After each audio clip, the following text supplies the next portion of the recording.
شروع اللہ کا نام لے کر جو بڑا مہربان نہایت رحم والا ہے۔ ابو لہب کے ہاتھ ٹوٹ گئے اور وہ خود ہلاک ہو گیا، نہ تو اس کا مال ہی اس کے کچھ کام آیا اور نہ وہ جو اس نے کمایا۔ وہ ضرور بھڑکتی ہوئی آگ میں داخل ہوگا، اور اس کی بیوی بھی جو ایندھن سر پر اٹھائے پھرتی ہے، اس کے گلے میں مونج کی رسی ہوگی۔ ٹوٹ گئے ہاتھ ابو لہب کے اور وہ برباد ہو گیا خود۔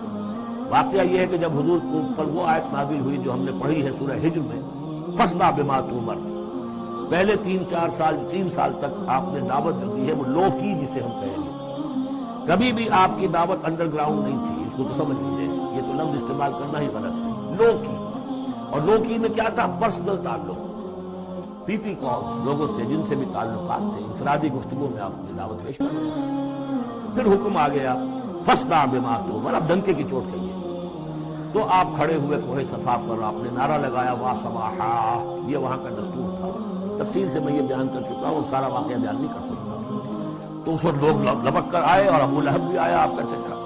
جب حضور نے وہاں اپنی دعوت پیش کی تو اس نے کہا تبا لک لہذا جمعتنا، ہم سمجھے تھے کوئی بڑی اہم بات تم نے بتانی ہوگی تو ہمیں بلایا ہے، ہم پہنچ گئے ہیں اور تم نے ہمیں اس کام کے لیے جمع کیا تھا، تو تمہارے ہاتھ ٹوٹ جائیں۔ معاذ اللہ ثم معاذ اللہ نقلتہ نباشا، کیونکہ حضور بنو ہاشم کو 2 دفعہ گھر بلا کر کھانا کھلا چکے تھے، تو اسے تو معلوم تھا یہ دعوت کیا تھی۔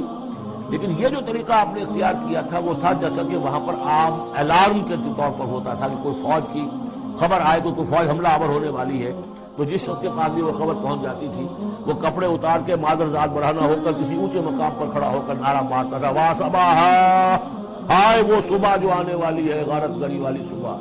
تب لوگ سب دوڑتے تھے، جہاں تک آواز پہنچ گئی، جہاں تک نگاہ دیکھ رہی ہے کہ ننگا کھڑا ہوا ہے ایک آدمی اونچائی کے اوپر، دوڑتے تھے لوگ کہ کیا خبر ہے اس کے پاس۔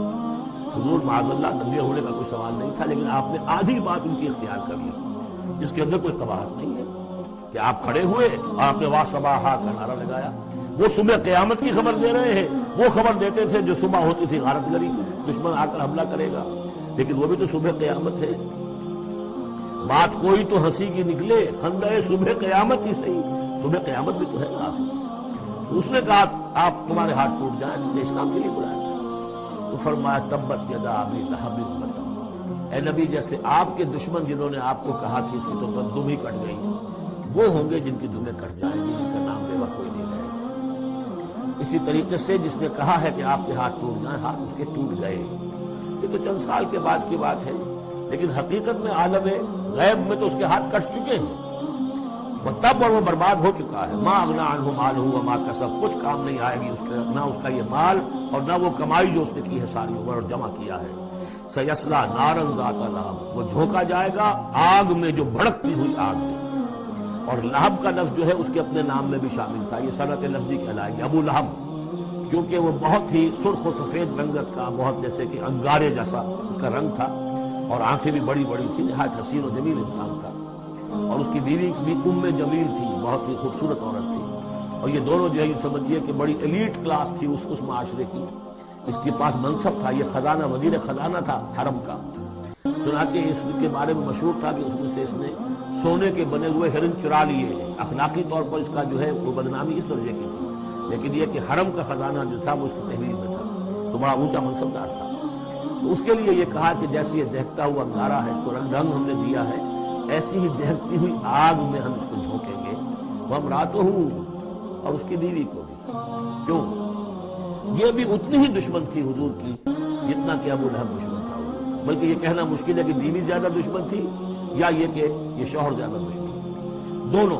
اور میں بتا چکا ہوں آپ کو سورہ تحریم میں جو 3 مثالیں آئی تھیں، بہترین عورت بدترین مرد کے گھر میں، فرعون کی بیوی آسیہ، بدترین عورتیں بہترین لوگوں کے گھر میں، بیوی حضرت نوح کی اور بیوی حضرت لوط کی، ایک وہ جو نیک سرشت تھی اور نبی کی گود میں پلی، وہ حضرت مریم سلام علیہا، اور یہ بدترین شوہر اور بدترین بیوی۔ تو امرأتہ حمالۃ الحطب، جو اٹھانے والی ہوگی ایندھن کو۔ عام طور پر لوگ سمجھتے ہیں کہ وہ بخیل تھی، وہ ایندھن لے کے آیا کرتے تھے، یہ بات نہیں تھی، وہ بڑی اس معاشرے کی جو ہے وہ بڑی، جس کو آپ فرسٹ لیڈی کہتے ہیں، اس طرح کی خاتون تھی۔ اصل مطلب یہ ہے کہ یہ اس وقت جو حرکتیں کر رہی ہے یہ اپنے شوہر کے آگ کے گڑھے کو اور بھڑکانے کے لیے ایندھن لا رہی ہے. فی جیدہا حبل من مسد، اس کے گلے میں جو یہ ہار پڑا ہوا ہے موتیوں کا، حقیقت میں یہ اس رسی کے مانند ہے جس رسی کے اوپر یہ اب جائے گی آخرت کے اندر، تو وہ لا کر ایندھن اس وقت اور جہاں شوہر جل رہا ہوگا وہاں پہ اس کو ڈالے گی اور دکھائے گی اس آگ کو. یہ ہے مراد اس سے کہ در حقیقت وہ اٹھائے گی وہاں حطب لکڑیاں، اور فی جیدہا حبل من مسد، اس کے گلے کے اندر یہ جو ہار ہے یہی اس کی رسی بن جائے گا.